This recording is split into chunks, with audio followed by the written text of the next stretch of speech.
Alright વિદ્યાર્થી મિત્રો, આજનો આપણો લેક્ચર વિદ્યુત ફ્લક્સ એની ઉપરથી જે ગોસનો નિયમ આપણે સાબિત કરીએ છીએ તેના વિશે ચર્ચા કરવાની છે. તો આપણે ગયા લેક્ચરમાં એવી ચર્ચા કરી હતી કે ભાઈ વિદ્યુત ફ્લક્સ કે ભાઈ કોઈ પણ બંધ પૃષ્ઠ માટે જો તેની અંદર વિદ્યુતભાર હોય તો તેની સાથે સંકળાયેલું ફ્લક્સ અથવા તો ધન હોય જો ક્ષેત્રરેખા બહાર આવતી હોય તો, અને જો ક્ષેત્રરેખા દાખલ થતી હોય તો ફ્લક્સ એના માટે માઇનસમાં ઋણ હતું. અને જો વિદ્યુતભાર ઘેરાતો ન હોય તેના વડે તો જેટલી ક્ષેત્રરેખા દાખલ થતી હતી એટલી ક્ષેત્રરેખા બહાર નીકળી જશે, કેમ કે ક્ષેત્રરેખાઓ છે બંધ ગાળો નથી રચતી. તો વિદ્યુતભાર ઘેરાય તો જ કોઈક બંધ પૃષ્ઠ સાથે ફ્લક્સ સંકળાયેલું હોય. તો ગોસનો નિયમ જે આજે આપણે લેવા જઈ રહ્યા છીએ તેને ગાઉસનો નિયમ પણ કહેવામાં આવે. એ એના માટે જ છે કે ભાઈ કોઈ બંધ પૃષ્ઠની અંદર જો વિદ્યુતભાર ઘેરાયેલો હોય તો ફ્લક્સ કેટલું હોય. જો ઘેરાયેલો નહીં હોય તો ફ્લક્સ 0 જ હોય. જો વિદ્યુતભાર ઘેરાયેલો હોય તો જ એ બંધ સપાટી માટે ફ્લક્સ હોય. તો કેટલું ફ્લક્સ હોય એની જ રજૂઆત કરતો આજનો નિયમ છે આપણો ગોસનો નિયમ. તો ગોસ નામના વૈજ્ઞાનિકે એવું સાબિત કર્યું કે ભાઈ કોઈ પણ બંધ સપાટી માટે, એવી વસ્તુ છે કે આ નિયમ છે બંધ સપાટી માટેનો નિયમ છે, ખુલ્લી સપાટી માટેનો નિયમ નથી. ખુલ્લી સપાટી કોને કહેવાય, બંધ સપાટી કોને કહેવાય એની ચર્ચા આપણે ગયા લેક્ચરમાં કરી ગયા. સમઘન, લંબઘન, ગોળો, આ બધી સપાટી, નળાકાર, આ બધી સપાટી બંધ સપાટી કહેવાય. જ્યારે એક જ સમતલ હોય તો એને કહેવાય ખુલ્લી સપાટી. તો આ નિયમ માત્ર બંધ પૃષ્ઠ માટે જ છે, બંધ સપાટી માટે જ છે. તો કોઈ પણ બંધ સપાટીમાંથી અથવા તો બંધ પૃષ્ઠમાંથી પસાર થતું વિદ્યુત ફ્લક્સ એ તેના વડે ઘેરાયેલા વિદ્યુતભાર અને એપ્સિલોન નોટના ગુણોત્તર જેટલું હોય છે. આવું સૌપ્રથમ ગોસ નામના વૈજ્ઞાનિકે કીધું, જેને ગોસના નિયમ તરીકે ઓળખવામાં આવે.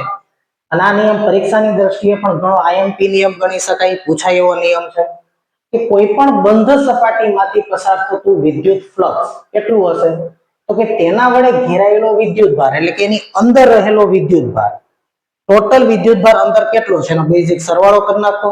એટલે કે જો અહીંયા અંદર રહેલો વિદ્યુતભાર q in એટલે અંદર રહેલો વિદ્યુતભાર. મેં સૂત્ર જ એટલે એવું લખ્યું છે q in એટલે કે અંદર રહેલો વિદ્યુતભાર અને એપ્સિલોન નોટ એટલે કે શૂન્ય અવકાશની પરમિટિવિટીના ગુણોત્તર જેટલું હોય છે, જેને આપણે વિદ્યુત ફ્લક્સ તરીકે ઓળખીએ છીએ.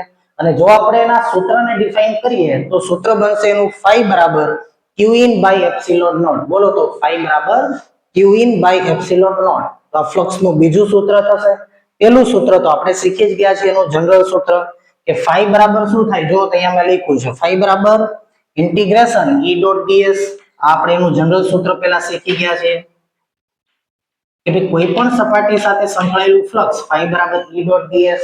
અને જો બંધ સપાટી હોય, બંધ પૃષ્ઠ હોય તો આવી રીતે સાયક્લિક ઇન્ટિગ્રેશન આપણે લેવું પડે. અહીંયા આપણે લખવું પડે બંધ પૃષ્ઠ, આવી રીતે. તો કોઈ પણ બંધ પૃષ્ઠ સાથે જે ફ્લક્સ સંકળાયેલું હોય, જો તમે એનું સાદુરૂપ આપો તેનો જવાબ આવશે તેના વડે ઘેરાયેલો વિદ્યુતભાર ભાગ્યા એપ્સિલોન નોટ. હવે આપણે એની સાબિતી અત્યારે આપી છે કે કઈ રીતે આપણે આ નિયમ સાબિત કરી શકીએ. તો સાબિતી આપવા માટે આપણે એકદમ સરળ એવું સૂત્ર લઈએ, સરળ એવી સમજૂતી આપણે એની લઈએ. તો એના માટે આપણે એક બિંદુવત વિદ્યુતભાર પસંદ કરીએ. એની સાબિતી આપણે એકદમ સિમ્પલ આપી શકીએ, સરળતાથી આપી શકીએ. એટલા માટે એકદમ સરળ એવી આપણે એની સાબિતી આપવા માટે આપણે એક બિંદુવત વિદ્યુતભાર લઈ લીધો છે. અને બિંદુવત વિદ્યુતભાર જેના કેન્દ્રમાં હોય તેવો એક આપણે ગોળો ધારી લીધો છે. આ ગોળાની સપાટી છે, ત્રિપરિમાણમાં વિચારો તો. અને આ ગોળાની ત્રિજ્યાનો હું કહી દઉં કેપિટલ R માની લો કે. તો જેની ત્રિજ્યા કેપિટલ R હોય તેવો તમે એક R ત્રિજ્યાનો એક ગોળો વિચારી લો, જેના કેન્દ્રમાં કેપિટલ Q વિદ્યુતભાર હોય. હવે બિંદુવત વિદ્યુતભાર હશે Q, તેની આસપાસ શું હશે, એનું વિદ્યુત ક્ષેત્ર હશે. અને અગાઉના લેક્ચરમાં પણ મેં તમને કીધું હતું કે બિંદુવત વિદ્યુતભાર હશે તો એ ગોળાકાર સમમિતિ ધરાવતો હશે. ફરીવાર બિંદુવત વિદ્યુતભાર ગોળાકાર સમમિતિ ધરાવતો હશે. તો જુઓ તો કે ભાઈ ગોળાકાર સમમિતિ ધરાવતો હોય એનો મતલબ કે જેના કેન્દ્રમાં Q વિદ્યુતભાર હોય એવો તમે ગોળો વિચારી લ્યો, તો દરેકે દરેક બિંદુએ વિદ્યુત ક્ષેત્ર સમાન હશે. બોલો Q નું વિદ્યુત ક્ષેત્ર અહીંયા kq by r સ્ક્વેર, આ અંતરે r જ હશે કેન્દ્રથી, તો અહીંયા kq by r સ્ક્વેર. આ વિદ્યુતભારનું અહીંયા વિદ્યુત ક્ષેત્ર kq/r², દરેકે દરેક બિંદુએ વિદ્યુત ક્ષેત્ર સમાન હશે. તો આપણે એવું જ એક પૃષ્ઠ ધારી શકીએ ગોસના નિયમને સાબિત કરવા માટે, ગોસનો નિયમ લગાડવા, કે જેમાં સમમિતિ હોય, બિંદુવત વિદ્યુતભાર હોય તો એનું વિદ્યુત ક્ષેત્ર ગોળાકાર સમમિતિ ધરાવતું હોય તો જ આપણે ગણતરી કરી શકીએ, બાકી આપણે ગણતરી નહીં કરી શકીએ. જેમ કે અનંત લંબાઈનો વિદ્યુતભારી તાર હોય તો તમને ખબર છે તો નળાકાર સમમિતિ આવશે. તો અહીંયા જો અનંત લંબાઈના તાર ઉપરથી જો ગોસનો નિયમ સાબિત કરવા માંગતો હોય કે ભાઈ ઇન્ટિગ્રેશન E.ds એટલે કે ફ્લક્સ, બરાબર, આનું સાદુરૂપ આપીશ એટલે જવાબ આવો આવી જશે, ઘેરાયેલો વિદ્યુતભાર છેદમાં એપ્સિલોન નોટ. આ નિયમ આપણે અત્યારે સાબિત કરીએ છીએ. બંધ પૃષ્ઠ સાથે સંકળાયેલું ફ્લક્સ એટલે કે E.ds, બંધ પૃષ્ઠ સાથે સંકળાયેલું ફ્લક્સ એટલે કે E.ds આ ફ્લક્સ છે. જો તો અહીંયા સાયક્લિક ઇન્ટિગ્રેશન કર્યું મતલબ કે બંધ પૃષ્ઠ સાથે સંકળાયેલું ફ્લક્સ. આ ફ્લક્સ નું જનરલ સૂત્ર છે, મેં તમને ગયા લેક્ચરમાં કીધું હતું. તો આપણે ફ્લક્સ મેળવશું બંધ સપાટી માટેનું, તો એ ફ્લક્સ કેટલું મળશે તો કે એના વડે ઘેરાયેલો વિદ્યુતભાર છેદમાં એપ્સિલોન નોટ. પણ એમાં આપણે ગણતરી કોના માટે કરી શકીએ તો કે આપણે એવા જ વિદ્યુતભાર વિતરણ માટે ગણતરી કરી શકીએ કે જેનું વિદ્યુત ક્ષેત્ર છે એ સમગ્ર સપાટી માટે અચળ હોય. તો જો બિંદુવત વિદ્યુતભાર ગોળાકાર સમમિતિ ધરાવે છે તો અહીંયા મેં ગોળાકાર સપાટી માટે હું આ ફ્લક્સ મેળવી લઉં તો વિદ્યુત ક્ષેત્ર અચળ હશે એટલે એને હું બહાર લઈ લઉં અને ઇન્ટિગ્રેશન ds એટલે કે આવા તમામ પૃષ્ઠખંડોનો સરવાળો નાના નાના એટલે 4πr². જો નળાકાર સપાટી હોય, જો અનંત લંબાઈનો તાર હોય તો એ નળાકાર સમમિતિ ધરાવે છે તો આપણે નળાકાર પૃષ્ઠ માટે સાબિત કરી શકીએ. તો ગોસનો નિયમ છે ઈ એક સમમિતિ ધરાવતો વિદ્યુતભાર વિતરણ હોય એના માટે જ આપણે સાબિત કરી શકીએ છીએ, બાકી ગણતરી અઘરી થઈ જશે જે આપણે સાબિત કરી શકતા નથી. તો અહીંયા મેં એક બિંદુવત વિદ્યુતભાર q લીધો છે જે ગોળાકાર સમમિતિ ધરાવે છે. તો ગોસના નિયમમાં તમારે એવી જ સપાટી ધારવી પડે, ગોસનો નિયમ સાબિત કરો અથવા તો ગોસનો નિયમ લગાડો ત્યારે, કે જેની સમગ્ર સપાટી ઉપર વિદ્યુત ક્ષેત્ર કાં તો અચળ હોય ને કાં તો 0 હોય. ગોસના નિયમમાં તમે એવી જ સપાટી પસંદ કરી શકો કે સમગ્ર સપાટી ઉપર વિદ્યુત ક્ષેત્ર કાં તો અચળ હોય અને કાં તો 0 હોય. એટલે સમમિતિ ધરાવતું વિદ્યુતભાર વિતરણ હોય જેમ કે બિંદુવત વિદ્યુતભાર ગોળાકાર સમમિતિ ધરાવે તો અહીંયા તમે ગોસનો નિયમ લગાડી શકો. અનંત લંબાઈનો તાર હોય તો નળાકાર સમમિતિ ધરાવે, ત્યાં તમે ગોસનો નિયમ લગાડી શકો. અનંત વિસ્તારનું સમતલ હોય તો એ સમતલ સમમિતિ ધરાવે, તો જેની બંને બાજુ સમતલ હોય એવી બંધ સપાટી તમે વિચારી શકો. તો આવી રીતની જ સપાટી લઈ અને આપણે ગોસનો નિયમ સાબિત કરી શકીએ, નહીંતર આપણે ગણતરી નથી કરી શકતા. અને એટલા માટે અહીંયા ગોસનો નિયમ આપણે સરળતાથી સાબિત કરી શકીએ એના માટે મેં બિંદુવત વિદ્યુતભાર લીધો છે અને બિંદુવત વિદ્યુતભાર ગોળાકાર સમમિતિ ધરાવે છે એટલે કે એક ગોળો ધારી લ્યો જેના કેન્દ્રમાં q વિદ્યુતભાર હોય તો સમગ્ર સપાટી ઉપર વિદ્યુત ક્ષેત્ર અચળ હશે. તો આવી મેં એક સપાટી ધારી લીધી છે અને જો હું આવી રીતે ગોળાકાર સપાટી માટે ફ્લક્સ મેળવી તો તેના વડે ઘેરાયેલો વિદ્યુતભાર છેદમાં એપ્સિલોન નોટ આન્સર આવશે. તો અહીંયા વિદ્યુતભાર ઘેરાયેલો છે q છેદમાં એપ્સિલોન નોટ જવાબ આવશે આનો, બરાબર. તો આપણે એકદમ સરળ સાબિતી આપી શકીએ એટલા માટે આપણે અહીંયા ગોળાકાર પૃષ્ઠ ધારી લીધું છે એક ગોળો. તો આકૃતિમાં દર્શાવ્યા મુજબ જેના કેન્દ્રમાં q વિદ્યુતભાર હોય તેવો એક r ત્રિજ્યાનો ગોળો ધ્યાનમાં લ્યો, કારણ કે બિંદુવત વિદ્યુતભાર ગોળાકાર સમમિતિ ધરાવે છે. સમગ્ર ગોળાની સપાટી ઉપર વિદ્યુત ક્ષેત્ર કેવું હશે? અચળ હશે, જેથી કરીને આપણે ગણતરી કરવી સહેલી પડશે અને તેથી આપણે ગોસનો નિયમ આસાનીથી સાબિત કરી શકીએ એવું જ આપણે અહીંયા પૃષ્ઠ વિચાર્યું છે. તો જેના કેન્દ્રમાં q વિદ્યુતભાર હોય તેવો r ત્રિજ્યાનો એક ગોળો ધ્યાનમાં લઈ લીધો. આ ગોળાની સપાટીને શું કહેવામાં આવે? ગોસિયન પૃષ્ઠ અથવા તો ગોસિયન સપાટી. અહીંયા જે આપણે સપાટી ધારી છે એને કહેવાય ગોસિયન પૃષ્ઠ અથવા તો ગોસિયન સપાટી. અનંત લંબાઈનો તાર હોય વિદ્યુતભારિત તો આપણે નળાકાર ગોસિયન પૃષ્ઠ અથવા તો ગોસિયન સપાટી વિચારવી પડે. તો અહીંયા આ ગોળાની સપાટીને હવે અહીંયા આપણે શું કરવાનું છે? Integration E.ds. હવે ઇન્ટિગ્રેશન E.ds કરવા માટે મેં તમને ગયા લેક્ચરમાં સમજાવ્યું એનો જો આપણે ઉપયોગ કરીએ આજે, તો ગયા લેક્ચરમાં આપણે એવી ચર્ચા કરી હતી કે ભાઈ જ્યારે આપણે ફ્લક્સ મેળવતા હોઈએ ત્યારે ફ્લક્સનું સૂત્ર આવું આપણે લીધું હતું સૌથી પહેલા કે phi બરાબર E ડોટ ડેલ્ટા s. પણ જો સપાટી સમતલ ન હોય તો સપાટી સમતલ ન હોય તો પછી આપણે સમગ્ર સપાટીને નાના નાના ખંડોમાં વહેંચી નાખો કે જેથી કરીને દરેક ખંડ કેવો બની જાય? સમતલ લાગે આપણને. અને પછી એના માટે આપણે શું કરી શકીએ? E ડોટ ds દરેક સમતલ માટે ફ્લક્સ મેળવી અને બધા ફ્લક્સનો સરવાળો કરી શકીએ આપણે. તો અહીંયા સપાટી જુઓ તો ગોળાકાર સપાટી છે, સમતલ સપાટી નથી. અને સમતલ સપાટી ન હોય તો કાલે શીખવાડ્યું ઈ પ્રમાણે કે સમગ્ર સપાટીને તમે નાના નાના ખંડોમાં વેચી નાખો તો ઈ જે નાના નાના ખંડો હશે, હવે આ ગોળાકાર સપાટી છે એનો આટલો અમથો ખંડ તમને કેવો લાગશે? ઈ તો આપણને સમતલ જ લાગશે. અને સમતલ હશે તો એનો ક્ષેત્રફળ સદિશ એને લંબ રૂપે બહાર તરફ આવી રીતે ds. અને જો તો બિંદુવત વિદ્યુતભારનું વિદ્યુત ક્ષેત્ર ત્રિજ્યાવર્તી બહારની દિશામાં હોય, બરાબર. આનું વિદ્યુત ક્ષેત્ર રેખા હું દોરતો નથી પણ તમને ખબર છે કે બિંદુવત વિદ્યુતભાર q હશે તો એનું વિદ્યુત ક્ષેત્ર જો તો આવી રીતે હશે બહાર તરફ. તો બોલો q વિદ્યુતભારનું વિદ્યુત ક્ષેત્ર અહીંયા બહાર તરફ હશે, આનું ક્ષેત્રફળ સદિશ એ બહાર તરફ આવ્યો તો e અને ds વચ્ચેનો ખૂણો 0 બની જશે. અહીંયા પણ તમે જુઓ તો અહીંયા હું એક નાનો એવો પૃષ્ઠખંડ ધારી લઉં આના સપાટી માટે, તો આ સમતલ કહેવાય, બરાબર. નાની એવી સપાટી ત્રિપરિમાણમાં વિચારો તો આ સપાટી તો સમતલ બની ગઈ. એનો ક્ષેત્રફળ સદિશ ds બહાર તરફ, વિદ્યુત ક્ષેત્ર બહાર તરફ, તો બે વચ્ચેનો ખૂણો 0 થઈ ગયો અહીંયા. તો e અને ds વચ્ચેનો ખૂણો 0, અહીંયા e ds વચ્ચેનો ખૂણો. તો અહીંયા તમે આ સપાટી ઉપર ગમે એટલા સમતલ વિચારી લો, દરેકે દરેક સમતલ માટે વિદ્યુત ક્ષેત્ર સદિશ e અને પૃષ્ઠ સદિશ ds વચ્ચેનો ખૂણો 0 જ આવશે. તો આ દરેકે દરેક ખંડ સાથે સંકળાયેલું તમે ફ્લક્સ મેળવી ગયો અને પછી બધા ફ્લક્સનો શું કરી નાખો? સરવાળો. એટલે સમગ્ર સપાટી સાથે સંકળાયેલું ફ્લક્સ આપણને મળી જશે. તો જો તો અહીંયા કે આ ગોળાની સપાટીને અસંખ્ય એવા સમતલીય સૂક્ષ્મ પૃષ્ઠખંડ ds માં વહેંચી નાખો. તો જો તો મેં આ સમગ્ર સપાટીને આવા અસંખ્ય સૂક્ષ્મ ds એવા નાના નાના ખંડોમાં વહેંચી નાખી, કારણ કે સપાટી સમતલ નથી એટલે નાના નાના ખંડોમાં વહેંચી નાખવી પડે. અને દરેક ખંડ કેવો બની ગયો? હવે સમતલ બની ગયો. એનો ક્ષેત્રફળ સદિશ એને લંબ રૂપે આવ્યું અને વિદ્યુત ક્ષેત્ર એ જ દિશામાં છે અને દરેકે દરેક બિંદુએ વિદ્યુત ક્ષેત્ર એક સરખું જ હશે kq/r², કેમ કે દરેક સમતલ r અંતરે આવેલું છે કેન્દ્રથી, બરાબર. તો ઈ દરેકે દરેક સૂક્ષ્મ પૃષ્ઠખંડ જે છે એને ds માં વહેંચી નાખ્યું અને ઈ દરેક સૂક્ષ્મ પૃષ્ઠખંડ માટે વિદ્યુત ક્ષેત્ર સદિશ e અને પૃષ્ઠ સદિશ ds વચ્ચેનો ખૂણો 0 છે. જોઈ શકો અહીંયા તમે eds વચ્ચેનો ખૂણો 0 હશે. તો આવા દરેકે દરેક સમતલ માટે સંકળાયેલું ફ્લક્સ કેટલું? તો ફ્લક્સ એટલે eds. તો એક ખંડ માટે જો હું વિચારું તો બોલો આ ખંડ માટે ફ્લક્સ કેટલું થશે? તો ફ્લક્સ થશે E.ds, પણ E અને ds વચ્ચેનો ખૂણો 0 હોય તો આની સાથે સંકળાયેલું ફ્લક્સ EDS થશે. આની સાથે આના માટે EDS, આના માટે EDS. તો દરેકે દરેક પૃષ્ઠખંડ સાથે સંકળાયેલું વિદ્યુત ફ્લક્સ, બરાબર, એના પર phi નો કહેતા સૂક્ષ્મ વેલ્યુ હશે એટલે d phi કહી દઈએ. તો d phi બરાબર આવી ગયું E.ds, પણ ખૂણો તો 0 હશે એટલે EDS cos 0, EDS cos θ, θ 0, તો EDS આવી ગયા અહીંયા કારણ કે θ તો 0 છે. હવે આવા તમામ સમતલ સાથે સંકળાયેલું ફ્લક્સ જો EDS હોય તો હવે આપણે એનો સરવાળો કરી નાખીએ એટલે આપણને કુલ ફ્લક્સ મળી જાય. તો સંકલન લઈ લેવું પડે.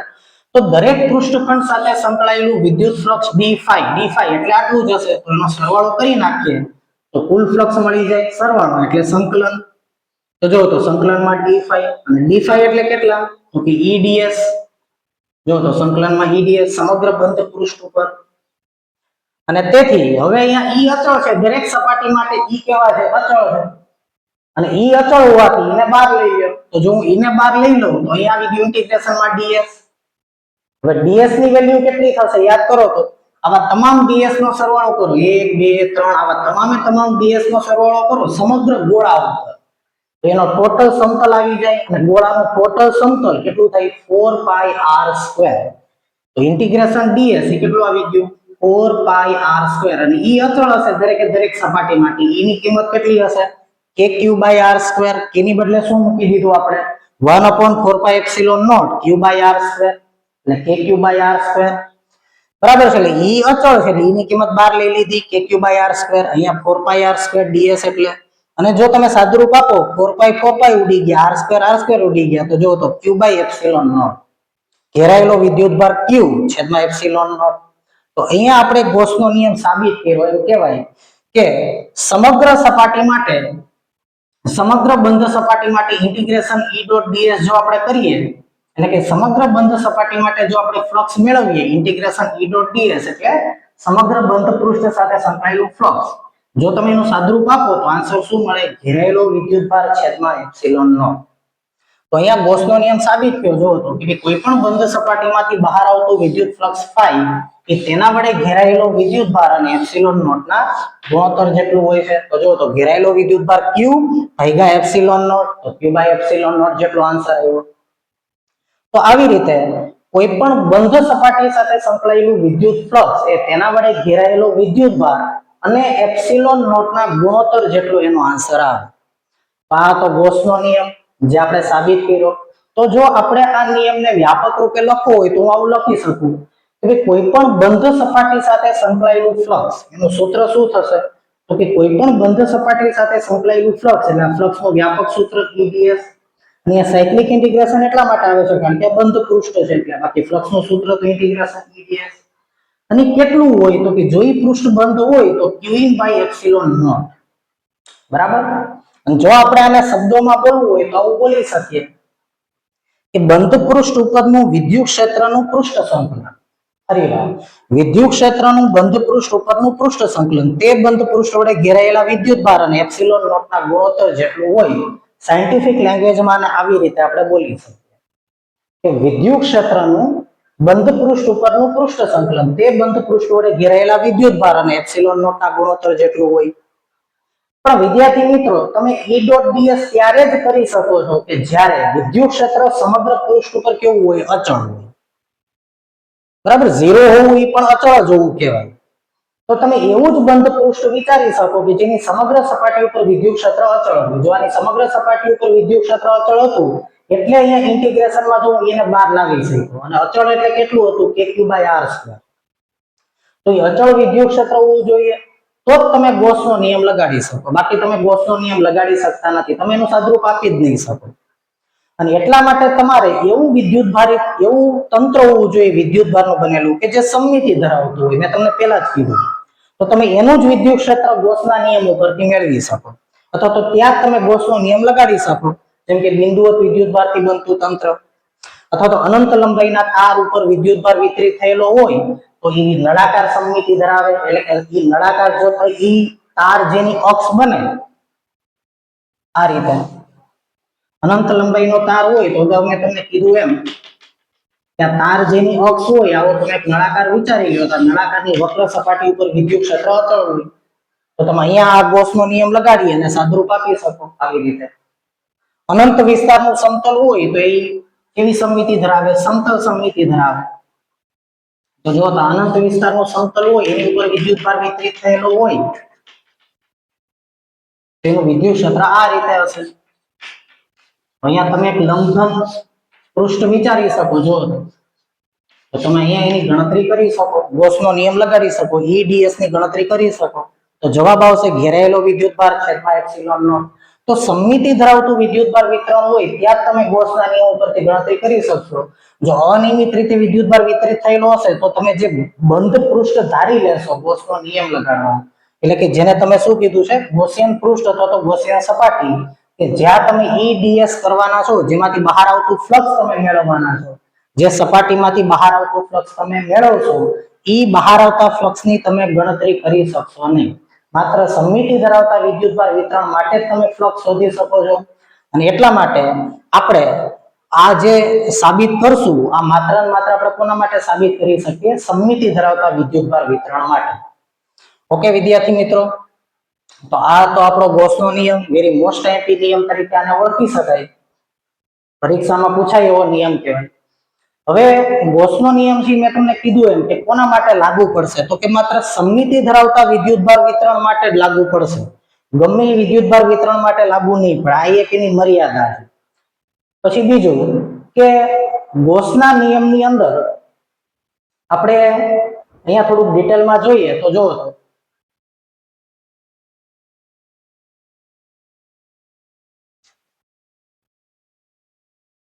હજી આપણે થોડુંક અહીંયા ડિટેલમાં સમજીએ ગોસના નિયમને. તો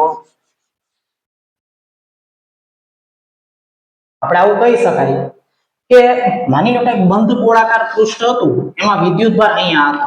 R ત્રિજ્યાનો આપણે ગોળો ધારી લીધો અને ગોળા સાથે સંકળાયેલું ફ્લક્સ આપણે મેળવ્યું. તો બોલો R ગોળા સાથે સંકળાયેલું ફ્લક્સ, તો ફ્લક્સનું સૂત્ર શું હતું? E.ds સમગ્ર બંધ પૃષ્ઠ માટે. તો આપણે ફ્લક્સ મેળવ્યું તો આનો આન્સર શું આવ્યો? તો કે q બાય એપ્સિલોન નોટ. હવે આ સૂત્રની અંદર વિચારો કે આ ગોળો છે એ કેવો હતો, તો કે ગોળો તો r ત્રિજ્યાનો હતો જેનો એરિયા 4 પાઈ r² હતો. પણ એ ગોળાના પરિમાણની કોઈ વાત જ ન આવી. જો સૂત્રની અંદર માત્ર બંધ પૃષ્ઠ વડે ઘેરાયેલો વિદ્યુતભાર છેદમાં એપ્સિલોન નોટ. એટલે કોઈ પણ બંધ પૃષ્ઠ સાથે સંકળાયેલું ફ્લક્સ હોય એ માત્ર ને માત્ર તેના વડે ઘેરાયેલા વિદ્યુતભાર અને એપ્સિલોન નોટ ઉપર જ આધાર રાખે. જો સૂત્રની અંદર છે ઈ જે બંધ પૃષ્ઠ વડે ઘેરાયેલો વિદ્યુતભાર છે બંધ પૃષ્ઠની કોઈ માહિતી આવતી નથી. જો ઈ બંધ પૃષ્ઠ ઉપર આધાર રાખતું હોત ફ્લક્સ તો અહીંયા બંધ પૃષ્ઠની ત્રિજ્યા આવવી જોઈએ સૂત્રની અંદર, એનો એરિયા આવવો જોઈએ, એનું ક્ષેત્રફળ આવવું જોઈએ. પણ ઈ પ્રકારની કોઈ માહિતી ન આવી. સાદુરૂપ આપ્યું તો માત્ર ઘેરાયેલો વિદ્યુતભાર છેદમાં એપ્સિલોન નોટ આવ્યો. એનો મતલબ એવો કે બંધ પૃષ્ઠ વડે ઘેરાયેલો વિદ્યુતભાર છે માત્ર ને માત્ર છે ઈ ઘેરાયેલા વિદ્યુતભાર અને એપ્સિલોન નોટ ઉપર આધાર રાખે છે. પરંતુ ઈ જે બંધ પૃષ્ઠ છે એના પરિમાણ ઉપર આધાર નથી રાખતો. બંધ પૃષ્ઠ તમે કોઈ પણ આકારનું ધારી શકો, બરાબર, જેની સાથે તમારે સંકળાયેલું ફ્લક્સ શોધવું હોય તે કોઈ પણ આકારનું હોઈ શકે. ઈ એના પરિમાણ ઉપર આધાર નથી રાખતો. પણ આપણે એવું પૃષ્ઠ ધારતા હોય કે જેની આપણે ગણતરી કરી શકીએ. બરાબર. જો હું તમને બીજી રીતે સમજાવું તો અહીંયા વિદ્યુત ફ્લક્સ છે એ પરિમાણ ઉપર આધાર નથી રાખતું. બંધ પૃષ્ઠ એટલે કે ગૌસિયન પૃષ્ઠના પરિમાણ ઉપર આધાર નથી રાખતું, માત્ર ઘેરાયેલા વિદ્યુતભાર ઉપર જ આધાર રાખે છે. બરાબર. જો આ વાત આપણે બીજી રીતે સમજીએ તો હું તમને એમ પણ સમજાવી શકું. માની લો કે આમાંથી આ q વિદ્યુતભાર છે, તો આમાંથી ક્ષેત્ર રેખા બહાર આવે છે. તો માની લો કે હું આમાંથી કેટલી ક્ષેત્ર રેખા બહાર લીધી, જો તમે જો તમારી ફ્લક્સ બહાર આવ્યું કે ફ્લક્સ થવાના છે ગણો તો અહીંયા મેં કેટલી ક્ષેત્ર રેખામાંથી બહાર લીધી, તો કે 1 2 3 4 5 6 7 8 9 ને 10 ક્ષેત્ર રેખા મેં અહીંયા દોરી છે. હવે વિચારો કે જો હું આ પૃષ્ઠ આનાથી 2 ગણી સાઈઝનું લઉં તો માની લો કે મેં ગૌસિયન પૃષ્ઠ આનાથી r ની બદલે 2r ત્રિજ્યાનું લીધું હોત તો આમાંથી કેટલું ફ્લક્સ બહાર આવતું હોત વિચારો. તો તમે જોઈ શકો કે ભાઈ નાનો ગોળો હોય કે મોટો ગોળો હોય ક્ષેત્ર રેખા તો 10 જ બહાર આવી કે નહીં, જો તો એટલે કે ફ્લક્સ તો એટલું જ બહાર આવ્યું. તો આપેલ બંધ પૃષ્ઠમાંથી બહાર આવતું ફ્લક્સ ઈ પૃષ્ઠના પરિમાણ, સાઈઝ કે આકાર ઉપર આધાર નથી રાખતું. ઈ કોઈ પણ બંધ સપાટી હોય તો પણ તે બંધ સપાટી સાથે સંકળાયેલું ફ્લક્સ એના વડે ઘેરાયેલા વિદ્યુતભાર અને એપ્સિલોન નોટ ઉપર જ આધાર રાખશે. તેની સાઈઝ, પરિમાણ વગેરે બાબત ઉપર ફ્લક્સ આધાર રાખશે નહીં. જો હું આનાથી નાનો ગોળો લઈ લઉં તો પણ ફ્લક્સ જો તો ક્ષેત્ર રેખા તો 10 જ બહાર આવશે.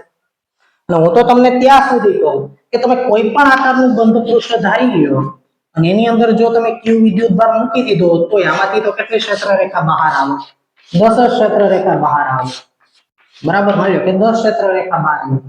તો કોઈ પણ આકારના બંધ પૃષ્ઠ માટે આ નિયમ સાચો છે. એટલે હવે આપણે દર વખતે આવી રીતે ગણતરી કરવા નહીં જવાનું, સીધે સીધું શું લખી નાખવાનું કે ભાઈ આ બંધ સપાટી વડે આ બંધ સપાટી સાથે સંકળાયેલું ફ્લક્સ ઘેરાયેલો વિદ્યુતભાર ભાગ્યા એપ્સિલોન નોટ. તો સીધે સીધું આપણને ફ્લક્સ મળી ગયું. હજી એક વાત આમાં ડિટેલમાં સમજી લ્યો કે માની લો કે આ વિદ્યુતભાર અહીંયા ન હોત અને માની લો કે અહીંયા ક્યાંક હોત તો, અથવા તો આ વિદ્યુતભાર અહીંયા ન હોય, માની લો કે આ ગોળા સાથે સંકળાયેલું ફ્લક્સ આપણે મેળવ્યું, વિદ્યુતભાર અહીંયા હોત તો પણ ક્ષેત્ર રેખા તો કેટલી આમાંથી આપણે બહાર લીધી, 10 ક્ષેત્ર રેખા. તો જો તો હજી પણ આમાંથી 10 ક્ષેત્ર રેખા બહાર આવતી હોત કે નહીં. તો વિદ્યુતભાર બંધ પૃષ્ઠની અંદર ક્યાં રહેલો છે તેની ઉપર પણ આધાર નથી. કેવા આકારનું બંધ પૃષ્ઠ છે તેની ઉપર એ ફ્લક્સનો આધાર નથી. ફ્લક્સનો આધાર માત્ર ને માત્ર કોની ઉપર છે, તો કે ઘેરાયેલો વિદ્યુતભાર કેટલો. પછી પૃષ્ઠની અંદર ગમે તે સ્થાન હોય, ઘેરાયેલો વિદ્યુતભાર ભાગ્યા એપ્સિલોન નોટ ફ્લક્સ આવે. પછી પૃષ્ઠ ગમે તે આકારનું હોય, વિદ્યુતભાર તેની અંદર ગમે ત્યાં હોય તો પણ આ રીતે આપણે ગણતરી કરી શકીએ. તો આમ ગૌસના નિયમના અગત્યના મુદ્દાઓ જો આપણે લઈએ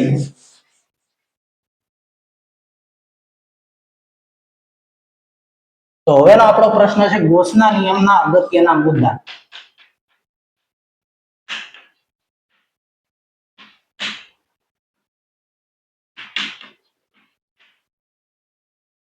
તેમાં પહેલો મુદ્દો આપણે એવો લખી શકીએ કે આ નિયમ માત્ર બંધ સપાટી માટે,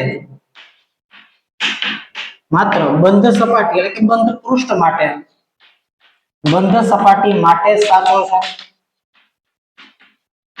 એટલે કે ઇન્ટિગ્રેશન E ડોટ ds બરાબર q in by epsilon naught આ નિયમ વિદ્યુત ક્ષેત્રનું પૃષ્ઠ સંકલન ઘેરાયેલા વિદ્યુતભાર એપ્સિલોન નોટ જેટલું હોય આપણા શબ્દોમાં બોલવું હોય તો બંધ સપાટીમાંથી બહાર આવતું ફ્લક્સ, જો E ડોટ ds એટલે ફ્લક્સ, તો બંધ સપાટીમાંથી બહાર આવતું ફ્લક્સ તેના વડે ઘેરાયેલા વિદ્યુતભાર અને એપ્સિલોન નોટ ના ગુણોત્તર જેટલું હોય.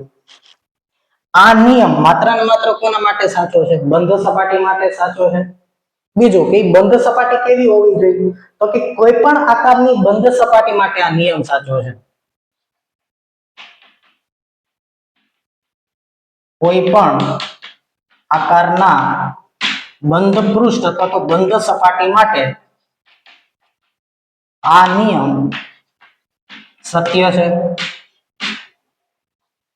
તે બંધ પૃષ્ઠના આકાર કે પરિમાણ પર આધારિત નથી.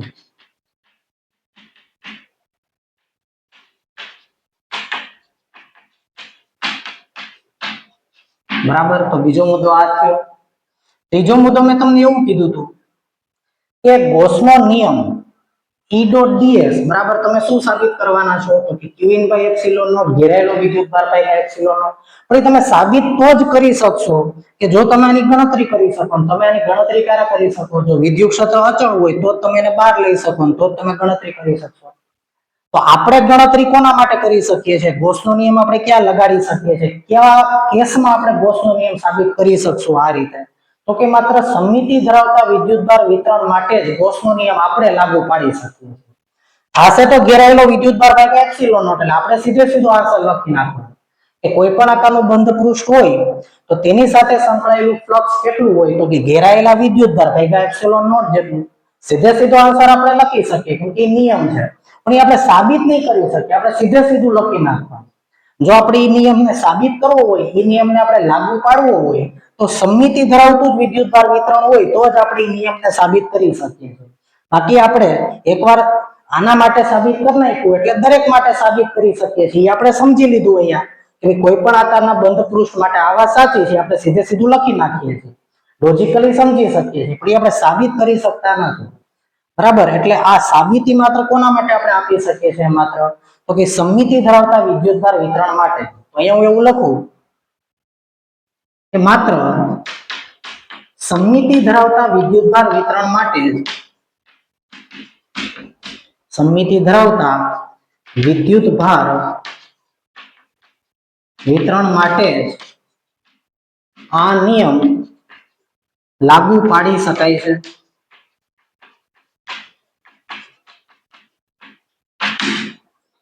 પછી બીજી વાત વિદ્યાર્થી મિત્રો કે આ નિયમ છે એ કુલમના વ્યસ્ત વર્ગના નિયમ ઉપર આધારિત છે. તમને એમ થાય સર આમાં કુલમનો નિયમ ક્યાં આવી ગયો? તો જોવો તો કે તમે જ્યારે આ નિયમ સાબિત કર્યો એમાં વિદ્યુત ક્ષેત્ર E નું મૂલ્ય શું મૂક્યું? kq/r², એટલે k એટલે 1/4πε0 q/r². હવે kq/r² ક્યાંથી આવ્યા હતા? યાદ કરો તો કુલમના નિયમ ઉપરથી આવ્યા હતા. એટલે આ નિયમ જે છે એ કુલમના નિયમ ઉપરથી આપણે સાબિત કર્યો. બરાબર, જો કુલંબે જ આ નિયમ ન આપ્યો હોત કે બિંદુવત વિદ્યુતભારનું વિદ્યુત ક્ષેત્ર kq/r² એ કુલમના નિયમ ઉપરથી આપણે સાબિત કર્યું હતું. તો કુલમનો નિયમ ન હોત તો આપણે આ નિયમ સાબિત ન કરી શક્યા હોત. તો આ નિયમ સાબિત કરવામાં આપણે કોનો ઉપયોગ કર્યો? કુલમના નિયમનો ઉપયોગ કર્યો. તો આ નિયમ છે એ કુલમના વ્યસ્ત વર્ગના નિયમ પર આધારિત છે એવું આપણે લખી શકીએ.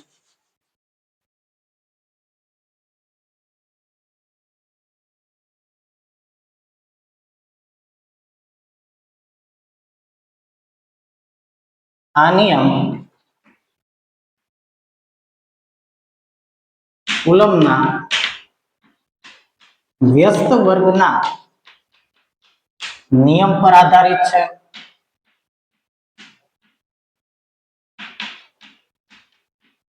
અને છેલ્લો પોઈન્ટ જે હમણાં આપણે લખ્યો તો એ ફરીવાર લખું કે ભાઈ કોઈ પણ બંધ પૃષ્ઠ સાથે સંકળાયેલું વિદ્યુત ફ્લક્સ એને શું લખાય? Integration E dot ds. આ વિદ્યુત ફ્લક્સ કોઈ પણ બંધ પૃષ્ઠ સાથે સંકળાયેલું વિદ્યુત ફ્લક્સ હંમેશા કેટલું હશે? તો કે તે બંધ પૃષ્ઠ વડે ઘેરાયેલા વિદ્યુતભાર છેદમાં એપ્સિલોન નોટ. આ ગોસનો નિયમ છે. આ સૂત્રમાં ડાબી બાજુ આવતું વિદ્યુત ક્ષેત્ર છે તે ડાબી બાજુ આવતું વિદ્યુત ક્ષેત્ર એ બધા જ વિદ્યુતભાર વડે બધા જ વિદ્યુત ભારોનું પરિણામી વિદ્યુત ક્ષેત્ર છે. પછી ભલે તે વિદ્યુત ભાર બંધ પૃષ્ઠ વડે ઘેરાયેલો હોય કે ઘેરાયેલો ન હોય, પછી ભલે તે વિદ્યુત ભાર બંધ પૃષ્ઠ વડે ઘેરાયેલો હોય કે ન હોય, એટલે કે આ તમામ વિદ્યુત ભારોનું વિદ્યુત ક્ષેત્ર છે આ સૂત્રમાં E ડોટ ds. પછી ભલે વિદ્યુત ભાર બંધ પૃષ્ઠ વડે ઘેરાયેલો હોય કે ન હોય, જ્યારે જમણી બાજુ q in એ માત્ર બંધ પૃષ્ઠ વડે ઘેરાયેલો વિદ્યુત ભાર છે.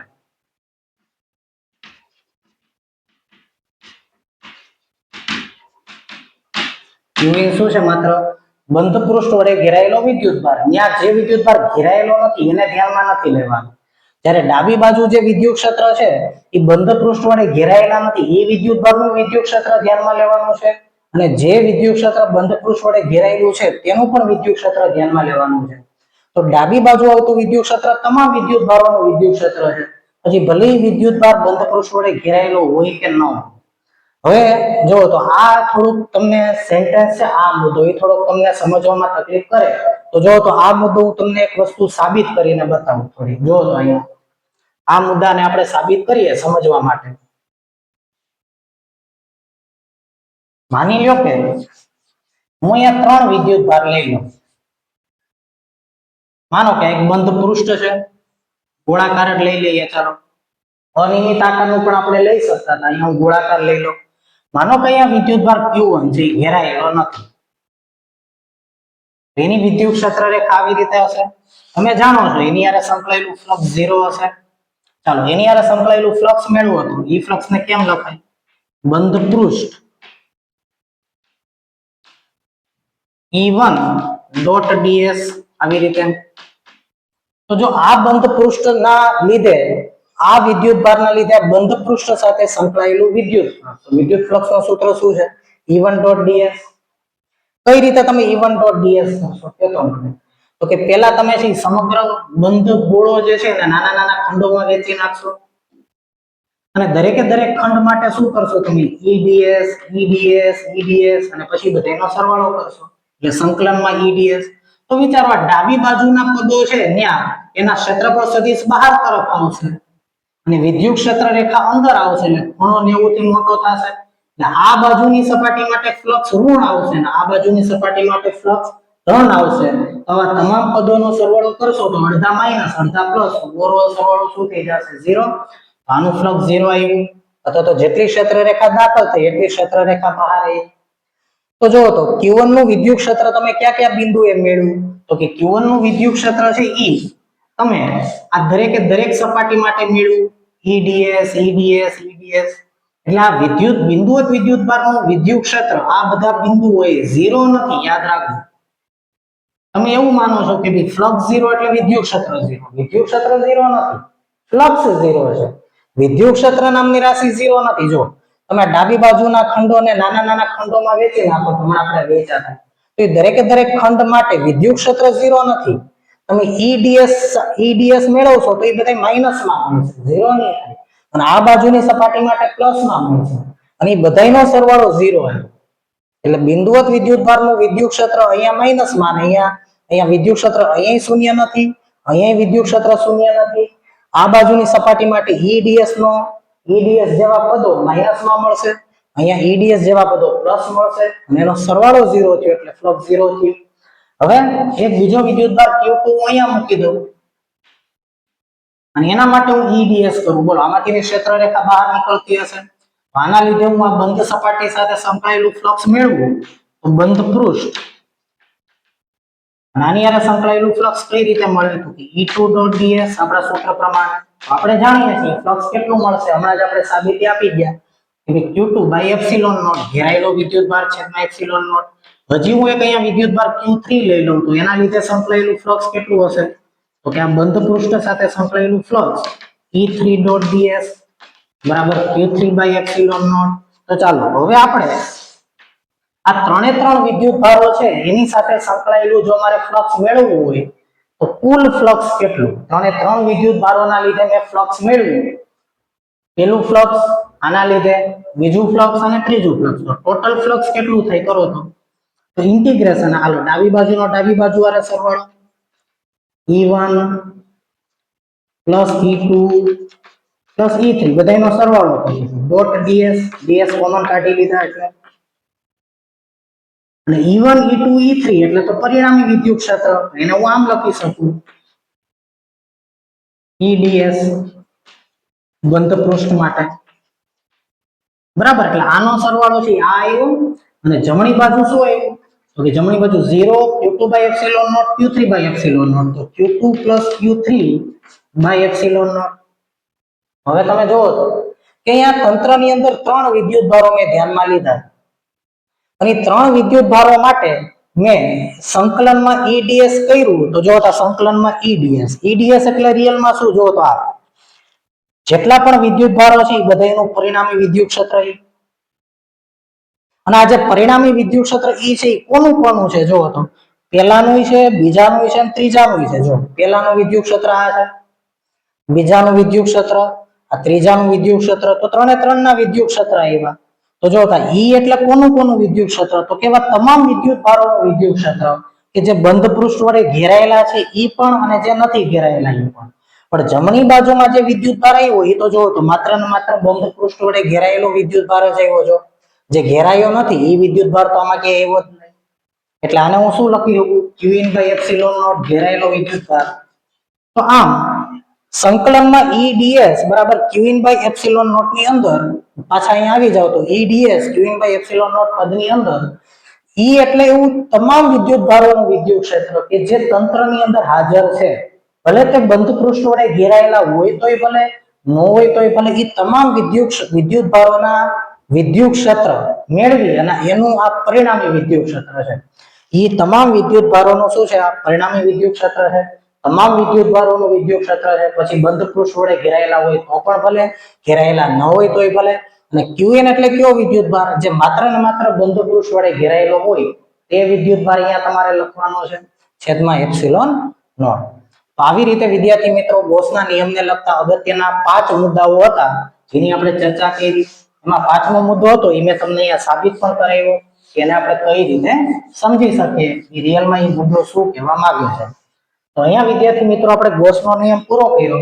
આવતા લેક્ચરમાં આપણે ગૌસના નિયમને લગતા ઉપયોગો, ગૌસના નિયમના ઉપયોગો એની ચર્ચા આપણે આવતા લેક્ચરમાં કરશું. ચાલો, થેન્ક યુ વિદ્યાર્થી મિત્રો.